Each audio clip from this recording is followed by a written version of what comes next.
What a life, eh, freak? 1 minute you're playing 21 and horse on the courts in Harlem, and the next moment you're in the showroom, configuring the gunmetal and graphite exterior of your luxury car and your iPad mini. Oh, I bet you get a crazy crowd when you drive that car around the block in the old neighborhood, huh? Yeah, I'm living the dream.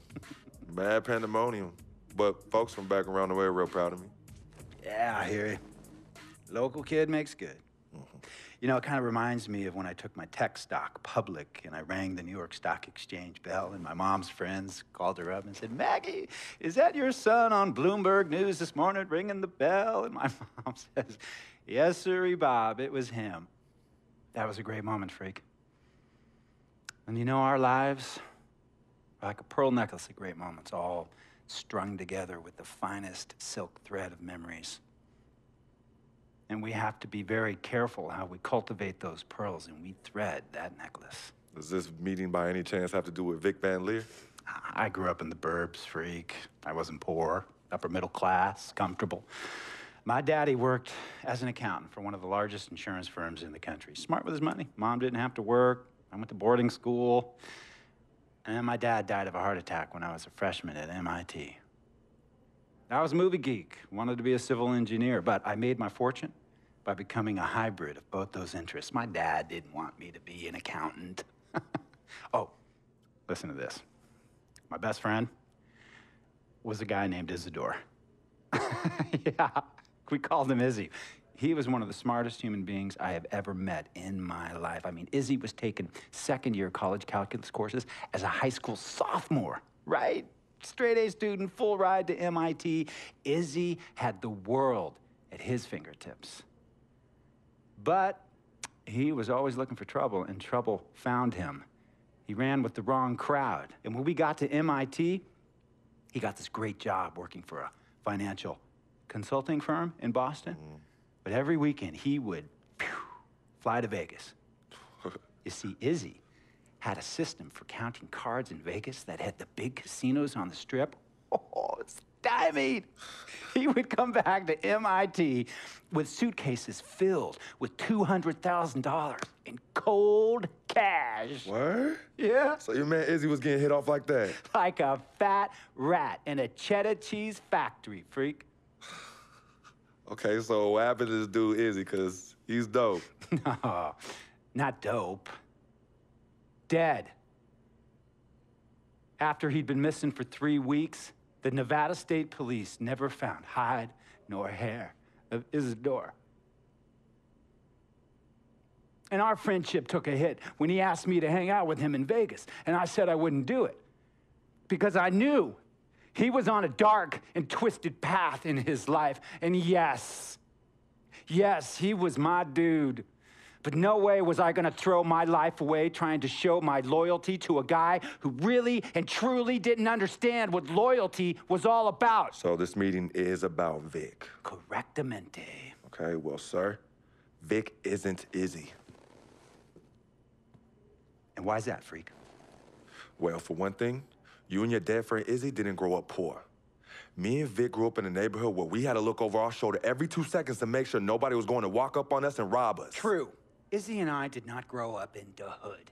But we, like you, thankfully grew up in a 2-parent household. But even that wasn't enough for Izzy. He wasn't satisfied. He was always looking for a 5-alarm fire when he already had the warmth and comfort of a loving family. This is not about class warfare, freak. This is about the consequences of making bad choices and risking it all when you feel like you have nothing to lose. Vic is like a brother to me, sir. But you shouldn't be Brother Vic's keeper, freak. Would a brother go looking for trouble and put your career and your livelihood at risk by getting into fights at nightclubs and seedy after-hour joints and then scream to the media, "Yeah, it's all good, I'm an FOF, friendo freak. It's all misunderstanding. Y'all be haters, don't hate my game." I don't think a brother would do that to someone they really cared about, but a guy who looked at you like a meal ticket would. No. So you don't understand Vic. Really? I don't understand. No.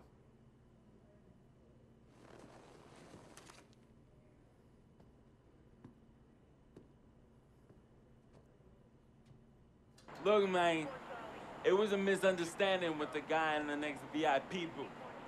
His honey started flirting with me, so naturally I started flirting back. Next thing I know, Captain Cornball's all over my grill piece beefing. Next thing he know, he got a 2-piece and a biscuit on his left eye. Hey, I don't know who hit him. And it damn sure wasn't me.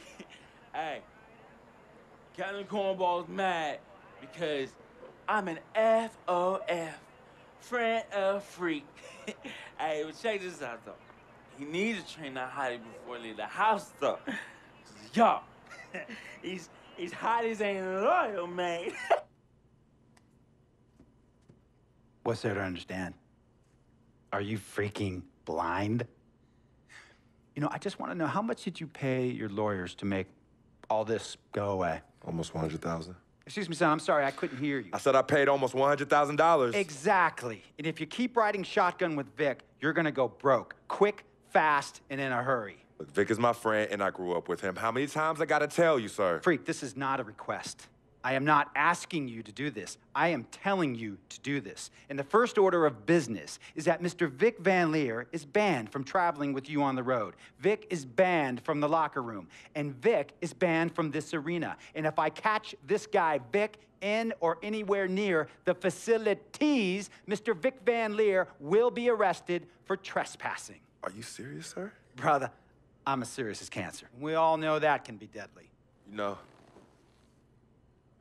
when me and Vic were kids, playing summer tournaments at the Dome, we always imagined making it to the pros, right? And after the crowds left, just a street light was on the court, like 11:30, 12 midnight, even 1 in the morning sometimes.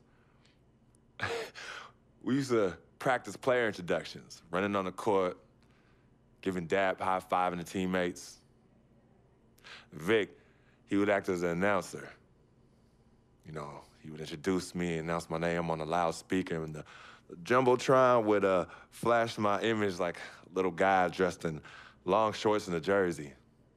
And now, fresh off his 3-game, 62-point scoring streak, the youngest player to ever do so in NBA history, Frequency Vibrations.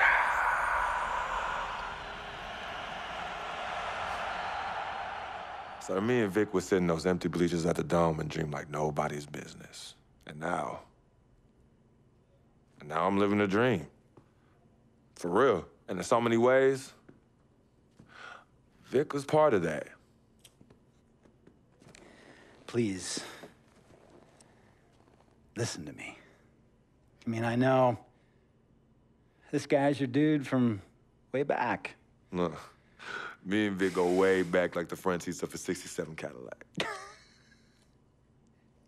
That's good. We go way back. Did you say front seats? Front seats of a 67 Cadillac. We go way back like the front seats of a 67 Cadillac. Well, do you have any crickets? I'm gonna be the hit once again at Herbie Allen's Sun Valley Shindig because my fellow billionaires love it when I walk and talk that talk. So that almost sounds... No, let me tell you exactly what it sounds like. I respect, admire, and most importantly, love you as a human being and a role model. But I pay you a lot. And I mean, I pay you a lot of money to play for my team. And I am in this game to win it. And you can't win it with an albatross around your neck like Vic. So Vic is done. History. And here's some more lingo that I picked up from a former megastar who used to play for me several seasons ago. Thought I would never release him until I did. And now he's the 6th man on a struggling team in Venice. And yeah, I'm talking Venice with the canals and the gondolas and Harry's Bar, not the street ballers next to the fortune tellers on the beach in Cali. This guy used to tell me when he thought there was a player destroying our team, don't be a hero, cut that zero. And that is what I am telling you about Vic, freak. Don't be a hero, cut that zero. The only thing Vic brings into your life is headache and unwanted and unnecessary negative attention, and it will begin to affect your mindset. And when it affects your mindset, it's gonna affect your play. And when it affects your play, it's gonna affect my team. And when it affects my team, it's gonna affect my money. And if it affects my money, Google Translate will become your new freaking friend. I want a championship ring, freak, and I want you to help me get that ring. And banners after banners hanging from the rafters in this arena.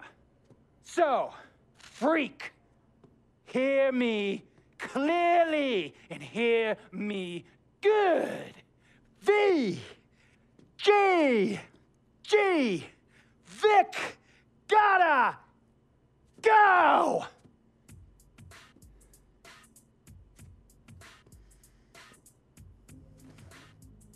Handle your business. And remember, that contract you signed contains a morality clause, a very important clause that revolves around your conduct on and off the court, and how it can negatively impact my team.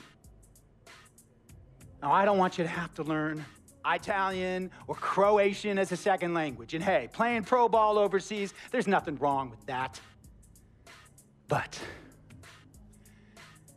the arenas are nothing like this, nor will the money be the same. And on top of all of that, this is the US of A, the greatest freaking country in the world. Ask yourself, is Vic worth all that? Think about it. Think long, think wrong. Tell you about Vic. He has his bad rap. It's not, and I understand some of his judgments might shadow his actual character. He's not that at all. Man, Vic, let me tell you something. We actually, we have love for each other. We're brothers. Blood couldn't make us any closer at all. I mean, he has so much loyalty to me and to my family. You could see even Cece, has issues with him, but he still loves her. He still loves her.